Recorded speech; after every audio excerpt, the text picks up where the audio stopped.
আসসালামু আলাইকুম রহমতুল্লাহ বরকাত। দর্শক শ্রোতা, আজকে দেখাবো বেগুন চাষ কীভাবে আপনার কৃষি জমিতে বেগুন চাষ করতে পারেন। প্রথমে জমি নির্বাচন করে কিছু গোবর সার প্রয়োগ করতে পারেন। এরপরে বেগুন চারা লাইন বাই লাইন লাগিয়ে পানি দিতে হবে যেন বেগুন গাছ না মরে যায়। এরপরে যদি কোনো আগাছা থাকে সেটাকে পরিষ্কার করতে হবে যেন পানি কম না থাকে, সেদিকে খেয়াল রাখতে হবে, নাহলে কিন্তু চারা মরে যাবে। আস্তে আস্তে বড় হতে থাকবে।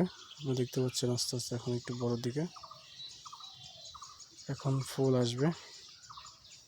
ফুল আসার পরেই কিন্তু বেগুন ধরবে। যারা করতে ইচ্ছুক তারা খুব